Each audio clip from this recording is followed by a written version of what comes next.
హెచ్డివి news కి స్వాగతం. నేను సుధా. బులెటిన్ల ముందుగా హెడ్లైన్స్. దావోస్ పర్యటనలో బిజీగా గడుపుతున్న ముఖ్యమంత్రి చంద్రబాబు. ఏపీకి పెట్టుబడుల ఆకర్షణ ధ్యేయంగా ఎన్ఆర్ఐలు పారిశ్రామికవేత్తలతో సమావేశాలు. అగడంపేట జాతీయ రహదారిలో రోడ్డు ప్రమాదం. హెవీ లారీ ఢీకొన్న ఘటనలో భార్యాభర్తలు అక్కడికక్కడే మృతి. అనకాపల్లి జిల్లా అభివృద్ధి లక్ష్యంగా ముందుకెళ్తాం. జిల్లా అభివృద్ధి మండలి సమావేశంలో మంత్రి కోళ్లు రవీంద్ర వెల్లడి. ఇసుక తోటలోని విష్ణు హోండా షోరూంలో సరికొత్త హోండా 2 వీలర్స్ మోడల్స్ ఆవిష్కరణ.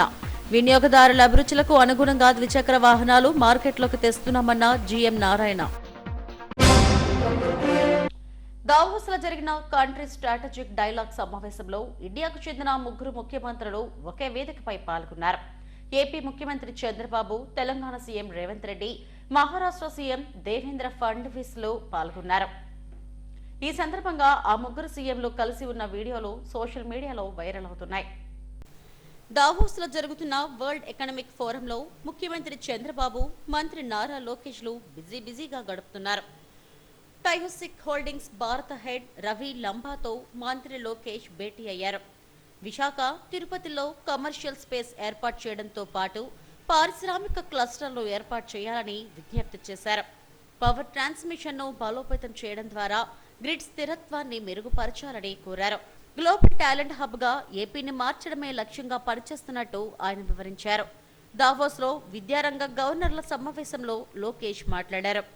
విదేశాల్లో ఉంటున్న భారతీయులంతా ఏపీని అభివృద్ధి చేసేందుకు సూచనలు, సలహాలు ఇవ్వాలని ముఖ్యమంత్రి చంద్రబాబు కోరారు.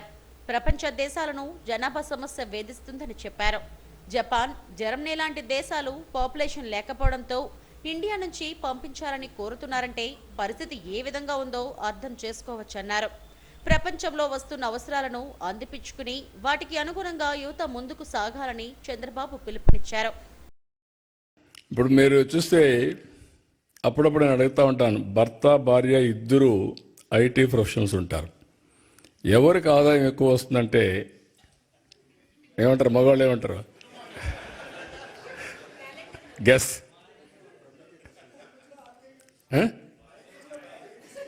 అని కూడా కాదు,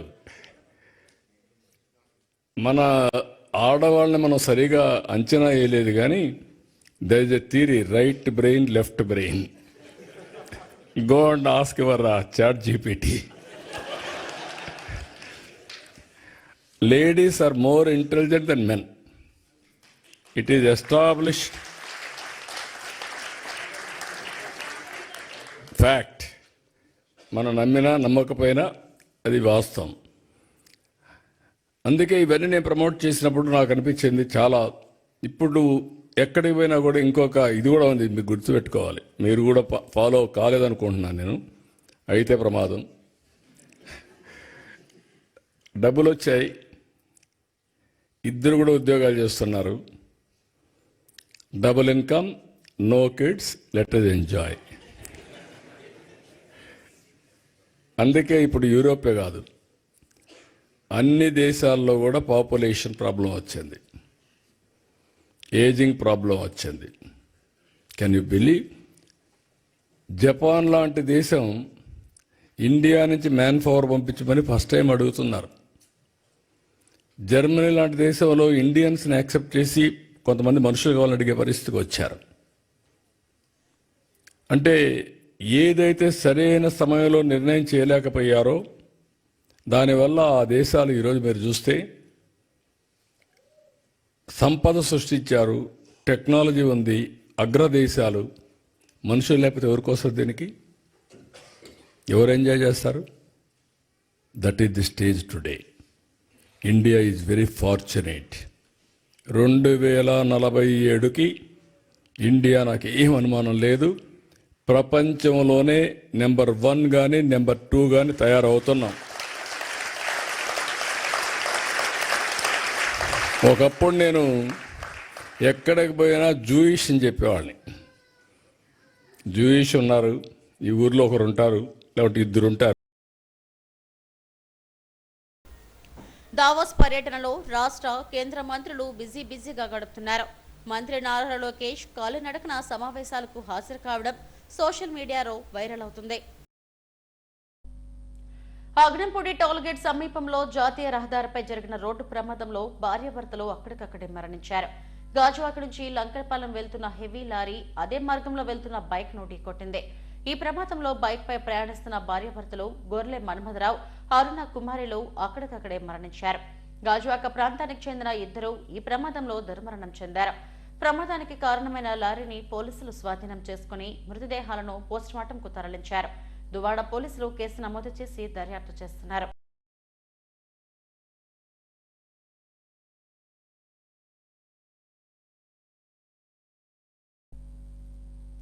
అనకాపల్లి జిల్లా సర్వతోముఖాభివృద్ధికి కూటమి ప్రభుత్వం కృషి చేస్తుందని మంత్రి కొల్లు రవీంద్ర అన్నారు.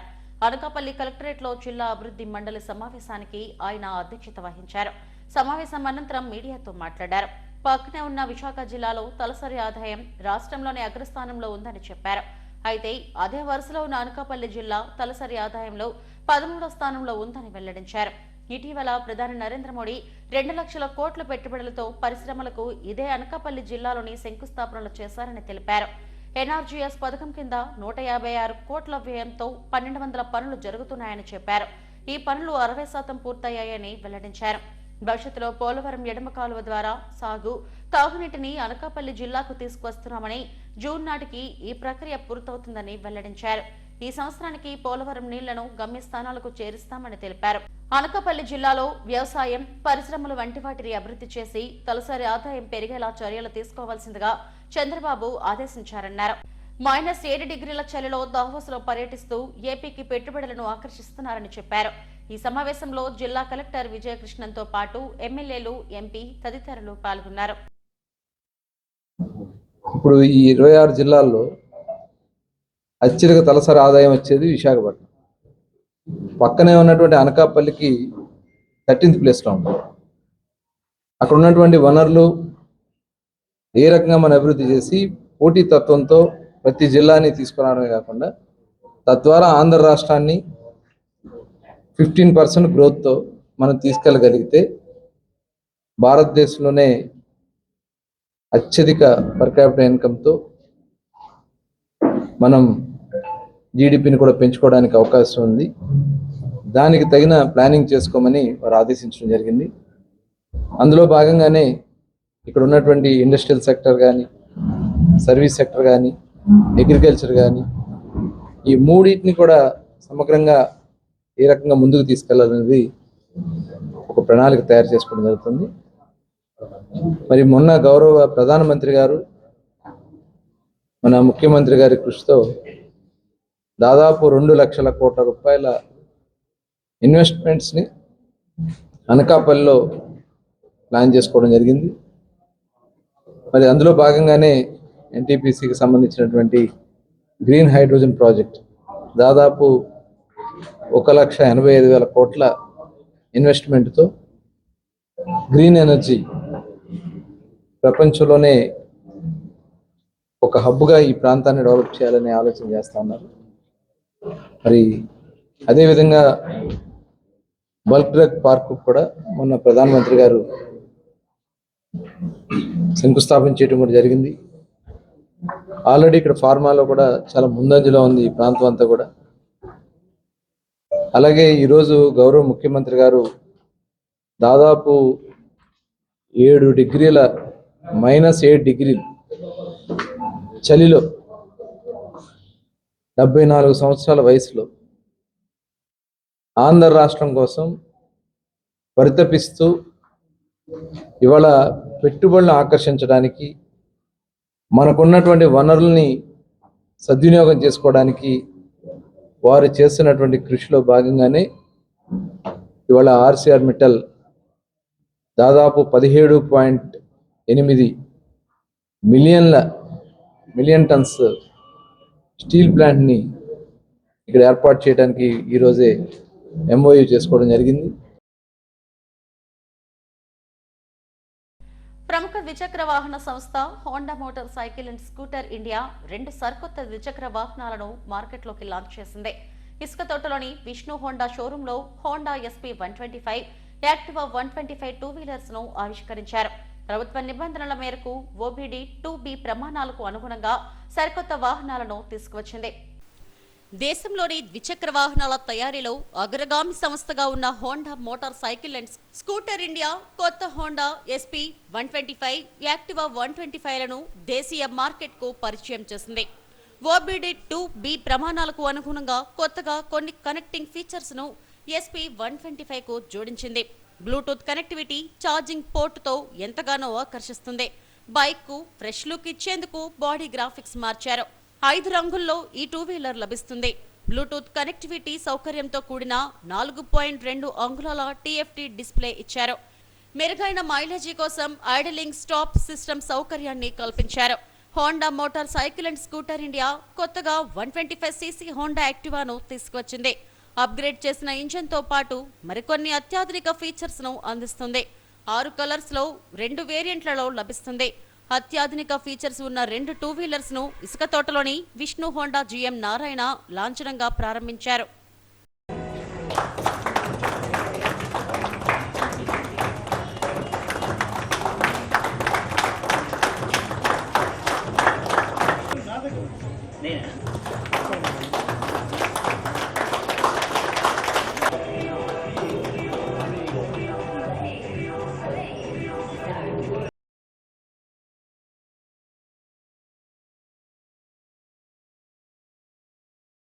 దేశంలోనే కాకుండా అంతర్జాతీయంగా బిగ్గెస్ట్ 2-వీలర్స్ ను అందించే హోండా సరికొత్త టెక్నాలజీతో SP 125, యాక్టివా 125లను మార్కెట్లోకి తీసుకువచ్చామని GM నారాయణ అన్నారు.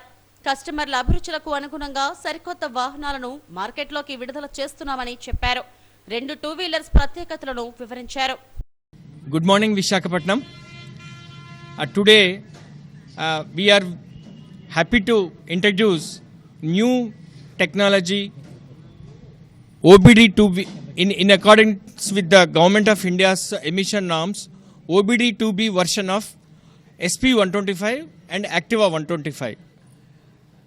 We are so happy that just as customers have been keeping Honda at the top position in Indian two-wheeler industry, not only in India, across the world, Honda stands as the biggest two-wheeler manufacturing company, and it has earned the confidence and faith of all Indian customers across India from Kashmir to Kanyakumari. And in recognition of customers' loyalty, customers' faith also, HMSI has always stood forward in introducing latest models in accordance with the expectations of the customers, in accordance with the changing trends, in accordance with the competition, giving tough competition, giving best models in the industry and best mileage with all latest features. And we are happy to inform in this context that very soon we are coming with EV models also. Today we have OBD2B version of SP 125 and Activa 125.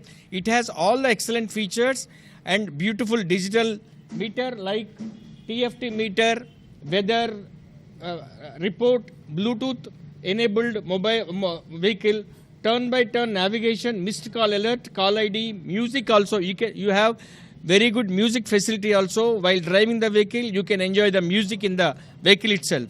And we have WhatsApp alert, USB charging point is there now, and smart key technology. You know, smart key technology, it's a Bluetooth enabled device. It enables, suppose you go to a movie, you park your vehicle in a big area, in a big crowd. With the smart key technology, you can identify where your vehicle is parked. You know, as you see, when you go out, you will find only Honda vehicles. Out of 100 vehicles, you will find 75-80 Honda Activas or any Honda motorcycles. That means it is difficult for you to identify your vehicle also. So this vehicle, this smart key technology enables you to identify your vehicle and reach to your vehicle immediately. So this kind of features, and it has an anti-theft mechanism also. So this technology helps you to enjoy the vehicle ownership. It gives, as Honda says, the joy of buying this vehicle is truly felt by every Honda customer. Honda SP 125, Activa 125 2-వీలర్స్ వినియోగదారులను ఎంతగానో ఆకర్షిస్తున్నాయి. తొలి కస్టమర్లకు తాళాలు అందజేశారు. ఈ కార్యక్రమంలో Vishnu Honda showroom ప్రతినిధులు పాల్గొన్నారు. తుఫాన్లు ఉప్పెనలు సంభవించినప్పుడు తీర ప్రాంత ఇసుక తెన్నెలు కోతకు గురి కాకుండా షెల్టర్ బెల్ట్ ప్లాంటేషన్ దోహదపడుతుందని జిల్లా కలెక్టర్ హరీంద్ర ప్రసాద్ అన్నారు. పెదజాలారిపేటలోని విఎంఆర్డీఏ పార్క్ వెనుక భాగంలో దాన్ ఫౌండేషన్, రెడింగ్టన్, విఎంఆర్డీఏ సంయుక్త నిర్వహణలో షెల్టర్ బెల్ట్ ప్లాంటేషన్ ను స్థానిక MLA Velagapudi Ramakrishnababu, VMRDA chairman Pranav Gopal, commissioner విశ్వనాథన్లతో కలిసి ప్రారంభించారు. ప్రకృతి వైపరీత్యాలను తట్టుకునే విధంగా 6 రకాల మొక్కలను నాటారు. గంగరావి, సరుగుడు, బాదం, రావి, మర్రి, కొబ్బరి జాతులకు చెందిన 1200 మొక్కలను 1.5 ఎకరాల విస్తీర్ణంలో నాటే కార్యక్రమానికి శ్రీకారం చుట్టారు. ప్రధానంగా తుఫాన్లు, ఉప్పెనలు సంభవించినప్పుడు, తీవ్ర గాలులు వీచినప్పుడు ఇవి కవచంలా కాపాడుతాయని కలెక్టర్ హరీంద్ర ప్రసాద్ అన్నారు. ఆస్తి, ప్రాణ నష్టాలు జరగకుండా రక్షించే వీలుందని చెప్పారు. పర్యావరణ వ్యవస్థ, ఆవాసాలు దెబ్బతినకుండా జీవ వైవిధ్యాన్ని కాపాడటంలో షెల్టర్ బెల్ట్ కాపాడుతుందని వివరించారు. నాటిన మొక్కలను సంరక్షించే బాధ్యతను స్వయం సేవక సంఘాలకు అప్పగిస్తున్నట్టు తెలిపారు. ఓకేనా, అందరికీ నమస్కారం. ఈరోజు విశాఖపట్నం జిల్లా పెద్ద జాలారిపేటలో విఎంఆర్డీఏ పార్క్ బ్యాక్ సైడ్లో షెల్టర్ బెల్ట్ ప్లాంటేషన్ కార్యక్రమం ప్రారంభించడం జరిగింది. ఈ కార్యక్రమంలో స్థానిక ఎమ్మెల్యే వర్లు, అదేవిధంగా విఎంఆర్డీఏ చైర్మన్ వర్లు ఆధ్వర్యంలో విఎంఆర్డీఏ కమిషనర్, అంతేకాకుండా దాన్ ఫౌండేషన్, ఇక్కడ దాన్ ఫౌండేషన్ మహిళా సభ్యురాలందరూ కూడా పాల్గొనడం జరిగింది. ఈ చిన్న ఎక్స్టెంట్లో దాదాపు 1500 మొక్కలు నాటే ప్రయత్నం జరుగుతుంది. దీని ద్వారా సీ ఎరోషన్ని అరికట్టడానికి, అదేవిధంగా మన పర్యావరణాన్ని కాపాడుకోవడానికి పూర్తి స్థాయిలో చర్యలు తీసుకోవడం జరుగుతున్నది. గౌరవ ముఖ్యమంత్రి వారి ఆదేశాల మేరకు విశాఖపట్నం నగరాన్ని ఒక గ్రీన్ సిటీగా తయారు చేయడానికి మనము ఒక ప్రణాళిక తయారు చేస్తున్నాము. దాంట్లో భాగంగా ఈరోజు షెల్టర్ బెల్ట్లో అన్నిటిలో కూడా గ్రీన్ కవర్ని పెంచే కార్యక్రమం మొదలుపెట్టడం జరిగింది.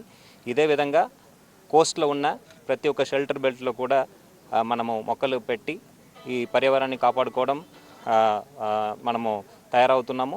రాబోయే రోజుల్లో ఇక్కడే మాత్రమే కాకుండా సిటీ మొత్తం కూడా దాదాపు మనము 3 to 4% గ్రీన్ కవర్ పెంచే విధంగా కూడా మనము తయారవుతున్నాము. త్రూ ఫారెస్ట్ డిపార్ట్మెంట్, డ్వామా, వివిధ డిపార్ట్మెంట్స్ ద్వారా సిఎస్ఆర్ ఒక ఫండ్స్తో కూడా ఈ గ్రీన్ కవర్ అనేది గౌరవ ముఖ్యమంత్రి వాళ్ళ ఆదేశాల మేరకు పెంచడం జరుగుతుంది.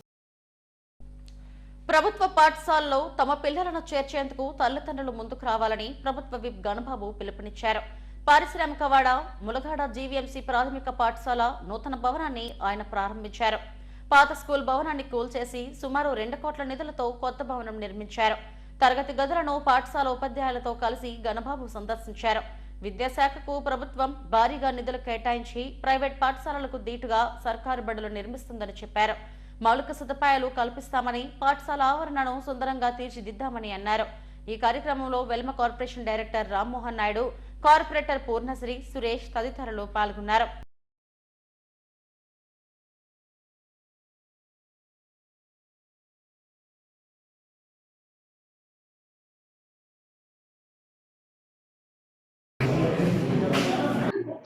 వాళ్ళకి ఏ గ్రేడింగ్ ఇచ్చారో గ్రేడింగ్తో పాటు వాళ్ళు మళ్ళీ నెక్స్ట్ లెవెల్కి వచ్చేటప్పటికి, నెక్స్ట్ సెమిస్టర్కి వచ్చేటప్పటికి వాళ్ళు అప్గ్రేడ్ అయ్యే విధంగా టీచర్కే ఆ రెస్పాన్సిబిలిటీస్తో పాటు పేరెంట్ అందులో ఇన్వాల్వ్ చేస్తే, అంటే పేరెంట్, టీచరు, స్టూడెంట్ ఈ ముగ్గురు కాంబినేషన్లో ఒకవేళ వాళ్ళు దేనిలో ఎక్కువగా వాళ్ళ కాన్సన్ట్రేషన్ ఉంటే ఆ సబ్జెక్ట్ కావచ్చు, లేకపోతే ఆ కరిక్యులర్ యాక్టివిటీ కావచ్చు, వాటిల్లో వాళ్ళని ఐడెంటిఫై చేయడం అనేటువంటిది బేసిక్గా ఉండేటువంటి ప్రైమరీ, హై స్కూల్ ఏజ్లోనే పిల్లల్ని మనం ఐడెంటిఫై చేస్తే వాడు కల్చరలా, లేకపోతే స్పోర్ట్సా, లేకపోతే ఇంకా ఒకవేళ మ్యాథ్స్లో ఎక్స్పర్ట్ అయ్యాడా, లేకపోతే సైన్స్లో ఎక్స్పర్ట్ అయ్యాడు, ఇలాంటివన్నీ కూడా వాళ్ళు జెనెటికల్గా ఎంత స్ట్రెంత్గా ఉన్నారో లేదా, ఈవెన్ హెల్త్ ఇష్యూస్ కూడా వాళ్ళని ఎప్పటికప్పుడు ఆ హెల్త్ కార్డ్ కానీ, ప్రోగ్రెస్ కార్డ్ కానీ ఇవన్నీ కూడా చాలా అంటే ఒక సిస్టమేటిక్గా మేనర్లో ఇన్స్ట్రక్షన్స్ ఇవ్వడం జరిగింది. దానిపైన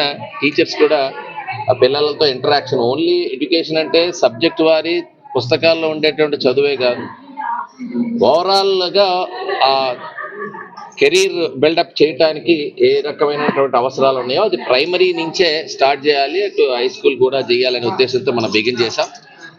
అందులో భాగంగా ఇన్ఫ్రాస్ట్రక్చర్ కూడా హైయెస్ట్ ప్రయారిటీ. మేము కూడా చదువుకునే రోజుల్లో చెట్ల కింద చదువుకునే పరిస్థితి ఉంది. అప్పుడు గవర్నమెంట్ స్కూల్స్ అంటే చాలా చిన్న స్కూల్స్గా ఆ రోజు చూసేవారు. ఈరోజు గవర్నమెంట్ స్కూల్స్ ప్రైవేట్ స్కూల్స్తో పోటీ పడేటువంటిది ఉత్తీర్ణత శాతంలోనే కాదు, అన్ని రకాల ఎక్కడా కూడా తీసిపోలేని విధంగా చేయాలనే ఉద్దేశంతో ఈరోజు రాష్ట్ర వ్యాప్తంగా వీటికి కాన్సన్ట్రేట్ చేయడం జరిగింది. దానిలో బాగానే మనకు అర్బన్ ఏరియాస్లో డెఫినెట్గా ఇన్ఫ్రాస్ట్రక్చర్ విషయంలో కానీ, ముఖ్యంగా మిడ్ డే మీల్ కానీ, గతంలో ఉన్న ప్రైమరీ స్కూల్ని తీసి మళ్ళీ కొత్తగా స్మార్ట్ సిటీలో భాగంగా మరి ఈరోజు విశాఖపట్నం మొత్తం కూడా సుమారు 65 కోట్ల రూపాయలు డబ్బుతో కేంద్రం నుంచి 53 కోట్లు, అలాగే జీవీఎంసీ నుంచి 13 కోట్లు కలిపి 65 కోట్లతో ఈరోజు విశాఖపట్నంలో ఉన్న ప్రైమరీ స్కూల్స్ అన్ని కూడా డెవలప్మెంట్ చేయడం జరిగింది. అందులో భాగంగా ములగడ ప్రాంతంలో స్కూళ్ళు కూడా సుమారు 2,07,00,000 రూపాయలతో మరి వెచ్చించి ఈ స్కూల్ను కూడా డెవలప్మెంట్ చేయడం జరిగింది. ఈరోజు గౌరవ శాసనసభ్యులు గణబాబు గారు ఇచ్చేసి మరి ఆయన రిబ్బన్ కట్ చేసి ఈరోజు స్కూల్ను కూడా ప్రారంభించడం జరిగింది. ఏదేమైనా సరే గతంలో ఏదైతే మరి చంద్రబాబు నాయుడు గారు కానీ నారా లోకేష్ గారు ఏదైతే చెప్పారో, ఎవరికైతే మరి గవర్నమెంట్ స్కూల్లో చదువుకున్న విద్యార్థులకి మంచి స్టడీ ఇవ్వాలి, మంచి స్కూల్స్ని డెవలప్మెంట్ చేయాలి, అందులో మధ్యాహ్న భోజన పథకం కింద డొక్కా సోతమ్మ గారు పేరు పెట్టడం కూడా జరిగింది. అందులో భాగంగా ఈరోజు స్టూడెంట్స్ అందరికీ కూడా మంచి ఆహారం ఇవ్వాలి, మంచి చదువుని చెప్పించాలి, ఉన్నతమైన స్థానానికి వెళ్ళాలి, పిల్లల భవిష్యత్తు బంగారు బాటలు వేయాలని చెప్పి నారా లోకేష్ గారు సీరియస్గా తీసుకోవడం, అలాగే రాష్ట్రం అంతా కూడా దీన్ని అభివృద్ధి పదంలో ముందుకు తీసుకెళ్ళాలి.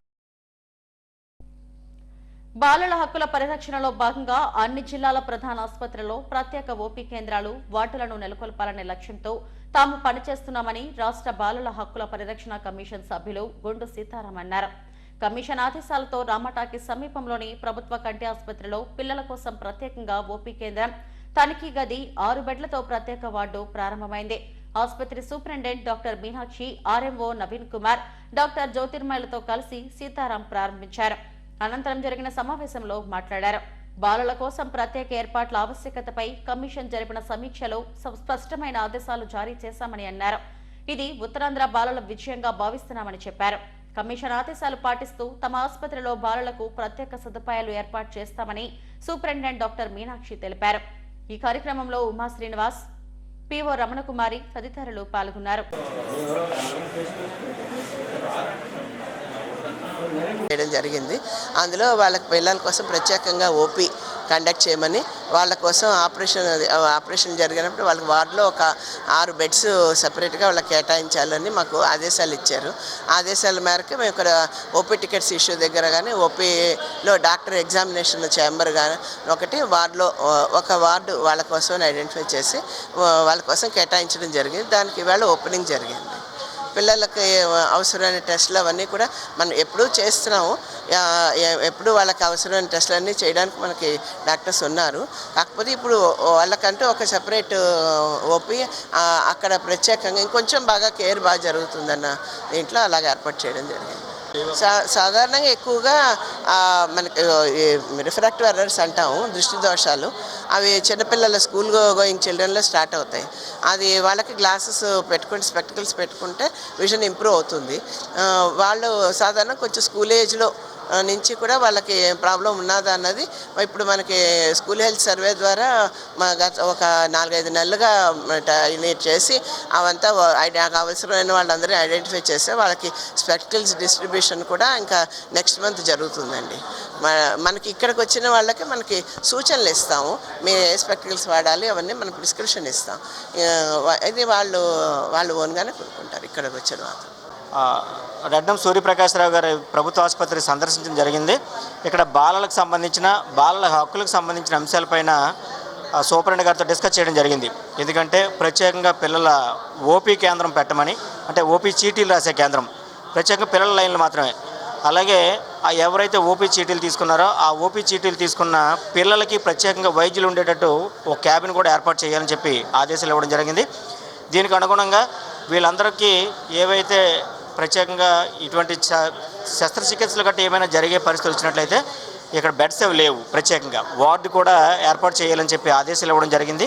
ఈ ఆదేశాలకు అనుగుణంగా ఈరోజు సూపరింటెండెంట్ గారు ప్రత్యేకంగా ఓపీ, ప్రత్యేకంగా డాక్టర్లు ఉండే ఛాంబరు, అలాగే ప్రత్యేకంగా అవుట్ పేషెంట్ తాలూకు విభాగం నుంచి ఎవరైతే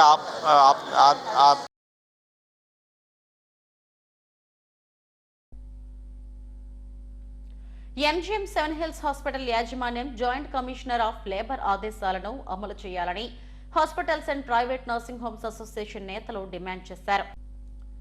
బకాయి జీతాలు చెల్లించాలని నోటీసులు పంపినా యాజమాన్యం పట్టించుకోకుండా మొండి వైఖరి అవలంబిస్తుందని మండిపడ్డారు. ఈ నేపథ్యంలో జగదాంబ సిఐటియు కార్యాలయంలో కార్మిక ప్రజా సంఘాలతో రౌండ్ టేబుల్ సమావేశం నిర్వహించారు. ఎంజీఎం సెవెన్ హిల్స్ యాజమాన్యం 2 ఏళ్లుగా కార్మిక వ్యతిరేక చర్యలకు పాల్పడుతుందని అసోసియేషన్ కార్యదర్శి వై రాజు మండిపడ్డారు. కార్మిక చట్టాలను తొంగలోకి తొక్కి 38 మంది కార్మికులను విధుల నుండి తొలగించారని అన్నారు.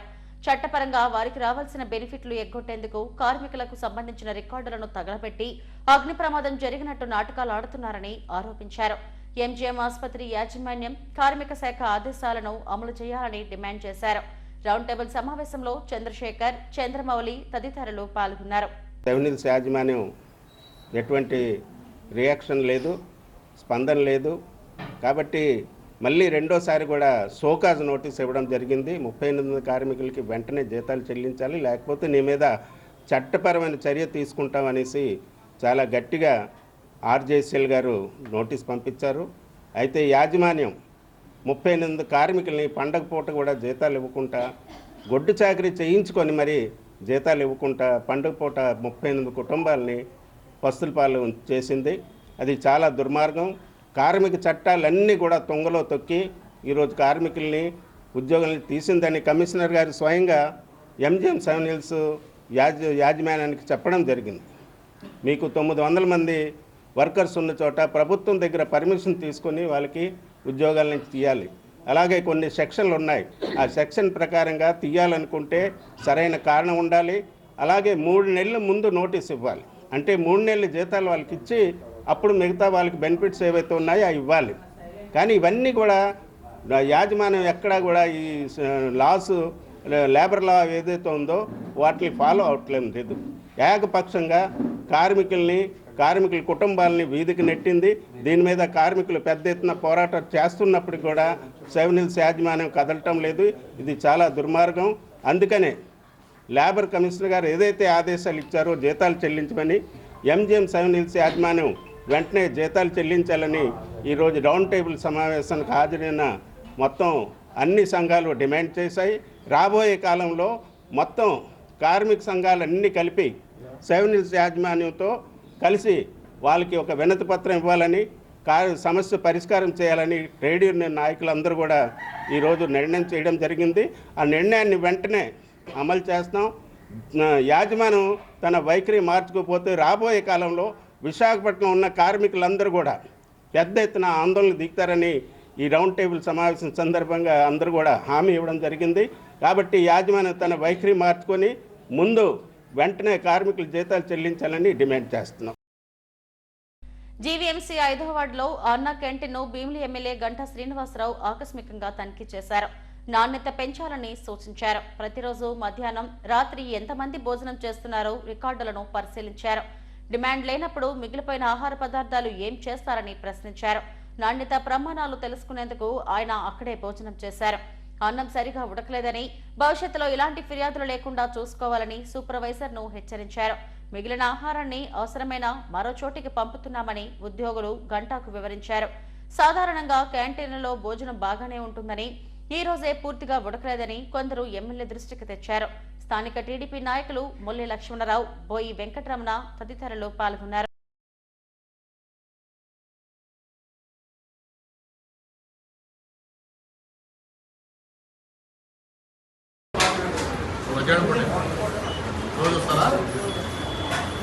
ఏంటి మేము రైస్ ఒకటి గట్టిగా ఇంకేముంది కంప్లైంట్లో చెప్పండి. మంచిగా ఉంటున్నాయా రైస్ ఈ రోజు లేదా రోజు అట్లా ఉంది సార్ కానీ కంప్లైంట్